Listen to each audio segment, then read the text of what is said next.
ட்ரெய்லரை வச்சு சூப்பராக இருக்குதுப்பா அப்படின்னு ஒரு எதிர்பார்ப்பும் அந்த படத்து மேலே உண்டாயிருக்குது. இப்போ தெலுங்கு ப்ரொமோஷனுக்குலாம் போயிருந்தார் தனுஷ். அப்போ ரொம்பவும் பேசியிருந்தார். அவங்க அண்ணனை கூட சொல்லிட்டு இருந்தார், கண்ணு வந்து ஒரு நிமிஷத்துக்கு மேலே சிமிட்டக்கூடாதுலாம் சொல்லிட்டு இருந்தியே, இப்போ நடிச்சு எப்படி இருக்குது உனக்கு அப்படிலாம் நினச்சிருந்தாரு. அது 50வது படம், இந்த 100வது படம்லாம் சென்டிமெண்ட்டாக வந்து ஓடாது அப்படின்ற ஒரு விஷயம் அது காலகாலமாக இருக்குது. அது இப்போ முறியடித்த படம் வந்து மகாராஜா. விஜய் தான் மெயின் வில்லனா அந்த ட்ரெய்லரை பார்க்கும்போது தெரியுது. வந்து தெரிஞ்ச பிறகு இப்போ கூட பார்த்தீங்கன்னா ஒரு இன்டர்வியூ ஒன்று கொடுத்துருந்தாரு. அது ஒரே நாளில் போய் அந்த டப்பிங் பேசிட்டு வந்துட்டேன். என்னை வந்து தனுஷ் எடுத்ததெல்லாம் என் முகத்தோடைய எக்ஸ்பிரஷன் தான் ஃபுல்லாகவே எடுத்திருந்தாரு. இது எதுவுமே எனக்கு டைலாக்கே கொடுக்கல. ஆனால் டைலாக் பேப்பரே கம்மியாக இருந்ததுனால ஒரே நாளில் போய் அடிச்சு முடிச்சுட்டு இன்றைக்கி மிகச்சிறந்த ஒரு நடிகர் பட்டியலில் தமிழ் சினிமாவில் விஜய் சூர்யா சேர்ந்திருக்காரு. அப்படியே அதை ஆந்திராவும் கொண்டாடிக்கிட்டு இருக்கு. ஏன்னா அவருடைய பிறந்த நாளுக்கு நானி படத்துடைய ஒரு டீசர் ஒன்று வெளியிட்டிருந்தாங்க. அது முழுக்க விஜய் சூர்யா தான் இருக்காரு. பார்க்குறதுக்கு மிரட்டலாக இருக்குது. ஓடிடியில் வரதுங்க பார்த்துக்கலாம் அப்படின்றது ஒரு விதத்தில் நல்லதாக இருந்தாலும் சினிமா தொழில் தியேட்டருக்காரங்களுடைய அந்த பங்களிப்பு அதில் நம்பி இருக்கிற ஆயிரக்கணக்கான தொழிலாளர்களுக்கு அவங்களுடைய நிலைமைலாம் என்ன ஆகும்? சார் வணக்கம் சார். வணக்கம் கிஷோர், எப்படி இருக்கீங்க? நல்லா இருக்கேன். இதுக்கப்புறமா வரப்போகிற கோலிவுட்டில் வந்து ஜாமான்கள் இறங்க போகிறாங்க அப்படின்னு அந்த வரிசையில் கோலிவுட் ஒரு ஃபர்ஸ்ட் ஹாஃப் வந்து இப்போ முடிஞ்சிச்சு 2024. இனி அடுத்த பெரிய ரிலீஸ் அப்படின்னு பார்க்கும்போது வெள்ளிக்கிழமை ராயன் தனுஷ் அவர்களுடைய 50வது திரைப்படம் ஒரு மிகப்பெரிய ஒரு ஹைப் ஒன்று கிரியேட் ஆயிருக்கு. ஆடியோ லான்ச்சுக்கு அப்புறமாவும் மிகப்பெரிய ஹைப் வந்து சோஷியல் மீடியா சைஸில் கிரியேட் ஆயிருக்கு. சார் என்ன மாதிரி கதைக்களம் கொண்ட ஒரு கதையாக இருக்கும் சார்? ஏன்னா ஒரு பல தரப்பிலும் வந்து ஒரு ட்ரூ ஸ்டோரி வந்து இன்ஸ்பயர் பண்ணது இருக்குது அண்ட் ஒரு ஏரியா சம்மந்தப்பட்ட ஒரு இதாகவே இருக்குது அப்படின்லாம் சொல்கிறாங்க. ஸோ என்ன மாதிரி இருக்கும் சார்? நமக்கு பார்க்கும்போது கூட என்னென்னு விசாரிக்கும் போது ஒரு கதையும் யாருக்கிட்டையும் தெரியல, எங்களுக்கே தெரியலன்றாங்க. இது ஒரு கேங்ஸ்டர் கதையாக இருக்குமா, இல்லை இது வந்து ஒரு குடும்பத்துக்குள் நடந்த ஒரு நிகழ்விற்கு பழி வாங்கக்கூடிய ஒரு கதையாக இருக்குமா? ஏன்னா அந்த ட்ரெய்லருடைய எண்டில் பார்த்தீங்கன்னா செல்வராகவன் அப்புறம் 2 தம்பிங்க ஒரு குழந்தையோடு அப்படி போகிறார் வந்து இதெல்லாம் தெரியுது. வந்து ஒரு சமயம் வந்து இல்லைனா வந்து இவர் வந்து ஒரு போலீஸ் அதிகாரியாக இருக்கக்கூடுமா அப்படின்ற மாதிரியான விஷயங்கள்லாம் போயிட்டுருக்கு.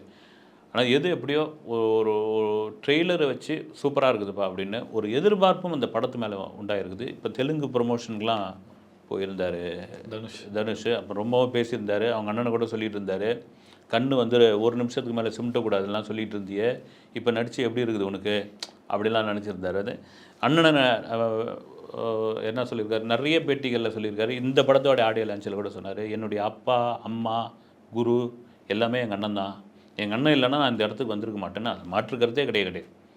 ஏன்னா துள்ளுவத இளமைன்னு ஒரு படத்துக்கு முடிவான பிறகு, ஒரு கதை முடிவான பிறகு கஸ்தூர்ராஜா வந்து தனுஷை வேணான்றாரு. அவருக்கு சினிமா தெரிஞ்சிருக்குது. வந்து ஏன்னா பையன் இப்படி இருக்க ஹீரோன்னு யாரை ஒத்துப்பாங்க? ஆள் குச்சி கை குச்சி காலோரோ கொல்லி பிச்சா மாதிரி இருக்குன்னா நான் பண்ணுறப்பா அப்படின்றாரு. நான் பண்ணுறேன், நான் அந்த பையனை ரசிக்கிற மாதிரி நான் ஒரு படம் எடுக்கிறேன், நீங்கள் சும்மா இருங்க அப்படின்ற ஒரு நம்பிக்கை தன் அண்ணனிடம் வந்தது. அதன் பிறகு தன் அண்ணன் தான் வந்து ஒவ்வொரு விஷயமே காதல் கொண்டேனாகட்டும் புதுப்பேட்டையாகட்டும் தன்னை செதுக்கி கொண்டு வந்து ஒரு இடத்துல நிறுத்துனது அவர் தான். இப்போ அண்ணனை நடிக்க வச்சு அழகு பார்க்குறாரு தன்னுடைய டைரக்ஷனில். ரெண்டாவது பார்த்திங்கன்னா அந்த நானே ஒருவன் ஒரு படம் வந்தது இல்லைங்களா, அதில் 2 விதமான விமர்சனம்லாம் வந்தது. செல்வராகவனுக்கும் தனுஷுக்குமே பஞ்சாயத்து ஏற்பட்டது அந்த பட தயாரிப்பில். ஃபர்ஸ்ட் ஹாஃப் பார்த்திங்கன்னா ஒரு மாதிரி செல்வராகவன் ஒரு ஃப்ளேவர் இருக்கும், செகண்ட் ஹாஃபில் பார்த்திங்கன்னா தனுஷ் பண்ண மாதிரி இருக்கும். இதெல்லாம் இதுக்கு காரணமாக இருந்தது. அதுக்கெல்லாம் முற்றுப்புள்ளி வைக்கக்கூடிய ஒரு படமாக ராயன் இருக்கும்னு நான் நம்புகிறேன். நான் வந்து 50வது படம், இந்த 100வது படம்லாம் சென்டிமெண்ட்டாக வந்து ஓடாது அப்படின்ற ஒரு விஷயம் அது காலகாலமாக இருக்குது. அது இப்போ முறியடித்த படம் வந்து மகாராஜா. இப்போ அதான் சார் இதை கேள்வியாக்கணும்னு நினச்சேன். ஏன்னா ஒரு 25வது படம் 50வது படம் 100வது படங்கிறது வந்து ஒரு மார்க்கெட் இருக்கிற ஹீரோக்கு, மார்க்கெட்டில் இருக்கிற ஒரு ஹீரோக்கு ரொம்ப ரொம்ப முக்கியம். தனுஷ் மாதிரி ஒரு உச்ச நட்சத்திரத்துக்கு. அப்படி இருக்கும்போது ரொம்ப எக்ஸ்பீரியன்ஸ்டான டேரக்டர், இல்லை அவருடைய கம்பெனி டேரக்டர்னே சொல்லலாம் வெற்றிமாறன் சார், அப்படி அவங்கக்கிட்ட போகாமல் அவரே எழுதி அவரே டைரக்ட் பண்ணி நடிக்கிற அந்த ஒரு செயல் எடுத்துருக்காருல்ல சார், அது நீங்கள் எப்படி பார்க்குறீங்க? தனுஷுக்குள்ளே ஒரு டைரக்டர் இருக்கிற கண்டிப்பாக நம்ம பவர் பாண்டியில் பார்த்துட்டோம். அது அப்புறமா பார்த்திங்கன்னா நான் கூட நம்ம இதில் கூட சொல்லியிருக்கிறேன், ஸ்ரீகாந்த் நடித்து ஒரு படம் ஒரு டைரக்ட் பண்ணார். அந்த படம் முக்கால்வாசி யாருக்குமே தெரியாது. வந்து அப்போ ஸ்ரீகாந்த் சொன்னது வந்து, சார் நீங்கள் நடிகர் தனுஷை விட்டுருங்க, ஒரு இயக்குனர் தனுஷ் பாடலாசிரியர் தனுஷெல்லாம் நான் பார்த்துருக்குறேன்னு. ஒரு பாடல் அங்கேயே எழுதிட்டு அங்கேயே உட்காந்து கரெக்ஷன்லாம் போடுவார்.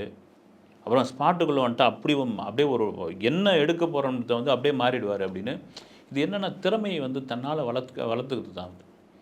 ஒரு திறமை கொஞ்சம் இருக்காத நம்மக்கிட்ட, அதை வளர்த்துக்கிற ஒரு இது இல்லைங்களா, அந்த போராட்ட குணம் வந்து தனுஷுக்கு ஒரு பெரிய விஷயம். தனுஷ் மீது 1000 பர்சனலான சில விஷயங்கள் விமர்சனங்கள் இருந்தாலும் வந்து அது ரொம்ப முக்கியமான விஷயம். ரெண்டாவது 50வது படம் சன் பிக்சர்ஸ்லாம் பார்த்திங்கன்னா அவங்க தொடர்ந்து ரஜினி விஜய் இப்படி ட்ராவல் பண்ணக்கூடியவர்கள். தனுஷுக்கு ஒரு படம் திருச்சிற்றம்பலம் திருச்சிற்றம்பலம். பண்ணாங்க, ரைட்டு. அதை தாண்டி இந்த 50வது படம் ஒன்று, இது ஒரு முக்கியமான படமாக இருக்கும் அப்படின்போது தனுஷ் இதில் இறங்கி ஒரு இயக்குனராக இதில் ஒரு களத்தில் கண்டிப்பாக பண்ணியிருப்பாருன்னு எனக்கு தெரியுது. நீங்கள் சொல்கிற மாதிரி வெள்ளிக்கிழமை 26ஆம் தேதி ஃபஸ்ட் ஷோவில் தெரிஞ்சு போயிடும்.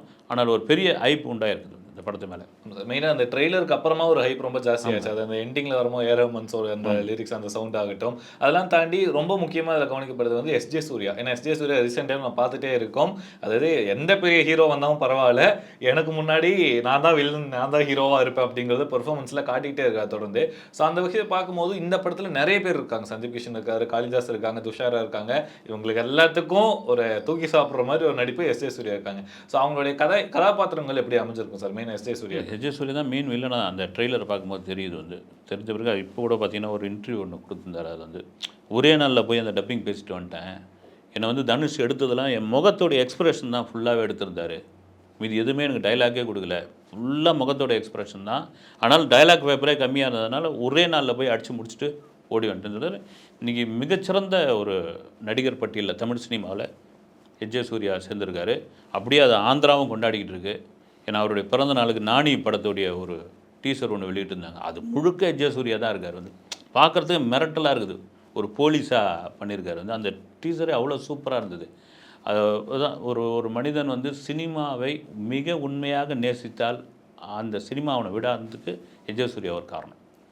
ராயன் படத்தோட ட்ரெய்லர் பற்றி பேசும்போது தான் கிட்டத்தட்ட அந்த ட்ரெய்லர் நம்ம பார்த்து முடிக்கும் போது வெற்றிமாறன் சாருடைய ஒரு சாயல் இருந்த மாதிரியே ஒரு ஃபீல் வந்து நிறைய பேருக்கு கொடுத்துட்டு இருந்துச்சு. வடச்சென்னை 2 நீங்கள் கொடுக்காம போங்க, நானே என்னோட டைரக்ஷன் பண்ணி எடுத்துக்கிறேன் அப்படின்னு தனுஷோடைய ரசிகர்கள் வந்து கீழே வந்து போட்டுட்டு இருந்தாங்களே சார். ஸோ நீங்கள் உங்களுக்கு அந்த ட்ரெய்லர் பார்த்தோன்னே உங்களோட இது எப்படி சார் இருந்துச்சு? இல்லை, அது இருக்க தான் செய்யும் உங்களுக்கு வந்து.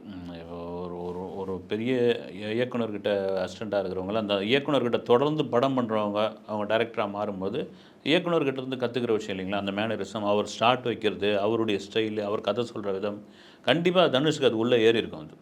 ஏன்னா அபூர் வந்து வெற்றிமாறனுடைய கம்பெனி ஆர்டிஸ்ட்னே சொல்லலாம். வெற்றி எது சொன்னாலும் தலையாட்டக்கூடிய ஒரே ஹீரோ அவர் தான் வந்து. மற்றவங்ககிட்டலாம் விவாதம் பண்ணுறாருன்னு தெரியல. கண்டிப்பாக அந்த சாயல் நிறைய பார்த்தீங்கன்னா வெற்றிமாறன் இன்றைக்கி தமிழ் சினிமாவில் மிக முக்கியமான இயக்குனராக வெற்றிமாறன் இருக்கிறதுக்கான காரணம் வந்து அந்த ஃபிலிம் மேக்கிங் தான். அது கண்டிப்பாக தனுஷ் இத்தனை படம் பண்ணியிருக்காரு அப்படின்னு பார்த்தீங்கன்னா, பொல்லாதவன்லேருந்து வந்திருக்காருன்னா அது உள்ளே ஊறி தான் இருக்கும் வந்து.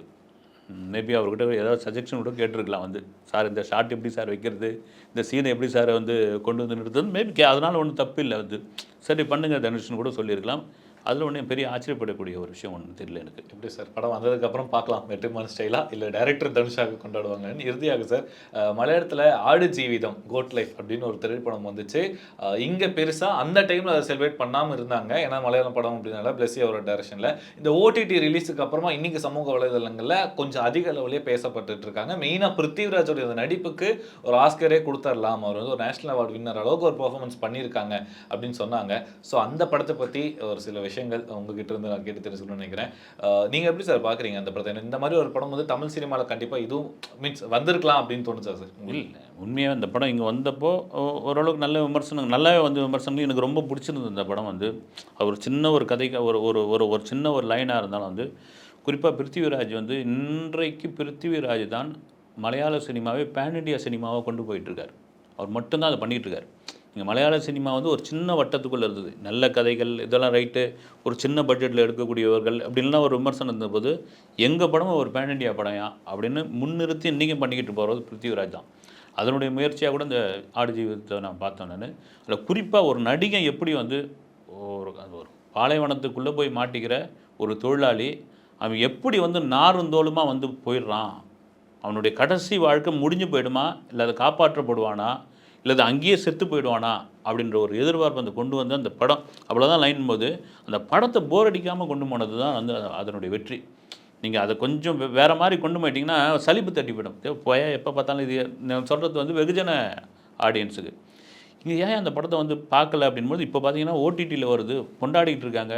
அதே மக்கள் பிக் ஸ்க்ரீனில் பார்த்துருந்தாங்கன்னா அந்த படம் எப்படி இருந்திருக்கும்? ஏஆர் ரகுமானுடைய அந்த மியூசிக்கு, அவருடைய ஹம்மிங்கு, அவருடைய அந்த பிஜிஎம், இதெல்லாம் உண்மையிலே பிக் ஸ்க்ரீனில் பெரிய ரசிச்சிருக்கலாம். ஆனால் உண்மையில் இது பார்க்க போனால் இந்த ஓடிடியோடைய பலம் என்னன்னு இப்போ தெரியுது வந்து.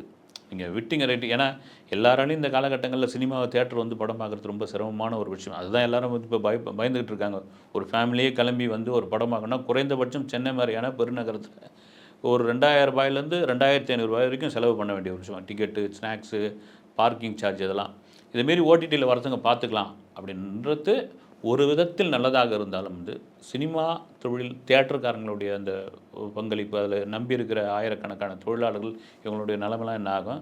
ஆனாலும் ஒரு நல்ல படத்தை எந்த வழியிலாவது அது ஒரு வெற்றி படமாக கொண்டாட்டமான படமாக மாறிடும் அப்படின்றது மாற்று கருத்தே இல்லை. அது ஆடு ஜீவிதம் இப்போ கொண்டாடிக்கிட்டு இருக்காங்க. நிச்சயமாக அந்த படத்துக்கு ஆஸ்கார் அல்லது மற்ற இன்டர்நேஷ்னல் ஏற்கனவே விருதுகள் வாங்கியிருக்குது. இன்னும் கூட அதுக்கு பெரிய விருதுகள்லாம் கொடுக்கலாம் எப்படியோ சார் இந்த பாக்ஸ் ஆஃபீஸ் கலெக்ஷன் ஃபைட்டுக்கு மத்தியில் இந்த மாதிரி நல்ல படைப்புகள் கொடுக்குற சினிமாவும் இருக்குது. அந்த மாதிரி சினிமா நம்ம தமிழ் இதுலேயும் வந்தால் இனிமேல் தமிழ் சினிமாவுடைய அந்த ஸ்டாண்டர்டுங்கிற அடுத்த லெவலுக்கு போகும். எப்படி இங்கே நம்ம சேது ரிலீஸ் ஆனதுக்கப்புறம் சியான் விக்ரம இன்றைக்கி நம்ம கொண்டாடி இன்றைக்கி ஒரு இடத்துக்கு கொண்டு வந்திருக்கோம். அதே மாதிரி கேரளாவுக்கு ஒரு பிருத்திவிராஜ் அப்படிங்கிறது இந்த படத்துமாக தெரியும். உங்களுடைய பொன்னான நேரத்துக்கும் நிறைய விஷயங்கள் பகிர்ந்துக்கிட்டீங்க. ரொம்ப நன்றி சார். வணக்கம்.